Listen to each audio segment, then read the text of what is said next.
Groet in die wonderlijke naam van ons koning Jesus Christus, geliefdes. My naam is Israel Thuis en welkom by Broodbreek, die program van die Here waar ons dagelijks hoofstuk in die Nuwe Testament het lees, met die doel om ons christene te vernuwe en te versterk op 'n daaglikse basis, ook met die doel om die Nuwe Testament te voltooi by einde 2025. Vandag gaan ons voort met Romeine hoofstuk 12 in die opskrif lees, wat dit van ons vra as ons self as lewende offers aan God toewy. Nou wil ek juist baie ernstig vra, liewe broers en susters, as julle dink aan alles wat God in sy groot ontferming vir julle gedoen het, gee dan julle self aan hom as 'n lewende en heilige offer. Dit is die soort offer waarvan hy hou en wat julle diens aan God werklik sinvol maak. Moenie julle leefstyl aanpas by die gedragspatrone van hierdie wêreld nie, maar laat God julle omvorm deurdat hy julle denkpatrone vernuwe.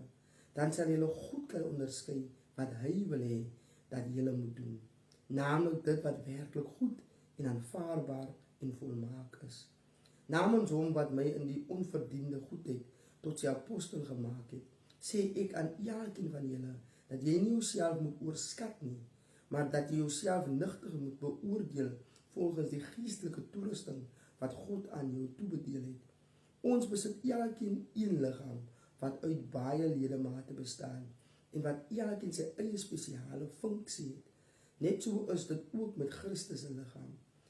Al is ons baie, vorm ons saam een liggaam en as ledemate van hierdie een liggaam word ons saam en het ons mekaar nodig. Ons het gawes wat van mekaar verskil volgens die genade wat God aan elk van ons gegee het. Ons moet hierdie vermoëns reg gebruik. As God aan jou die gawe gegee het om te profeteer, moet jy dit aanwend in ooreenstemming met ons geloofsoortuigings. As dit is om ander te dien, doen dit met oorgawe. As jy onderrig gee, gee dan kwaliteit onderrig. As dit is om ander op te beer, doen dit dan inderdaad. As jy materiale ondersteuning kan gee, doen dit sonder bymotiewe. As God aan jou leiereienskappe gegee het, hanteer dit met toewyding. En as jy die gawe het om ander in hulle nood by te staan, doen dit met 'n vrolike hart. Moenie fyns dat jy ander liefhet nie. Doen dit uit jou hart. Haat alles wat verkeerd is. Kies kant wat goed is. As broers en susters in God se huisgesin moet julle mekaar in liefde koester en voor in die ry staan om mekaar met respek te hanteer. Moenie sleepvoet wees in julle toewyding nie. Wees entoesiasties. Wees werklik diensbaar vir die Here.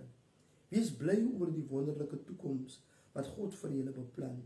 Volhard in tye van swaar kry. Moenie verslap in die gebed nie. As medegelowiges in nood verkeer, wees jy die een om 'n helpende hand na hulle toe uit te steek. Maak 'n gewoonte daarvan om gasvry te wees. Maak nie saak of dit oor kos of slaapplek gaan nie. As mense op grond van hulle Christendom vervolg, moenie 'n vloek oor hulle uitspreek nie, maar vra God om hulle te seën. As ander blydskap ervaar, juig saam met hulle. As hulle hartseer is, deel dit met hulle. Konsentreer op dit wat onderlinge eengesindheid bevorder. Moenie belangrik probeer wees nie, maar vind julle geluk by die nederiges. Moenie dink dat net julle altyd reg is nie. Moenie vir enigiemand kwaad met kwaad terugbetaal nie. Wees positief teenoor alle mense. Sover dit vir julle moontlik is, moet julle goeie verhoudings handhaaf met alle mense. Geliefdes, julle moet julle self nie wreek nie. Laat die straf aan God oor. Daar staan ons in die skrif, dit is my reg om te straf. Ek sal vergeld, sê die Here. Doen eerder wat die skrif sê. As jou vyande honger is, gee aan hulle iets om te eet. As hulle dors is, les hulle dors. Deur dit te doen sal julle hulle bloedrooi van skaamte maak. Moenie toelaat dat die slegte julle onderkry nie, maar deur goed te doen moet julle die slegte hokslaan. Amen.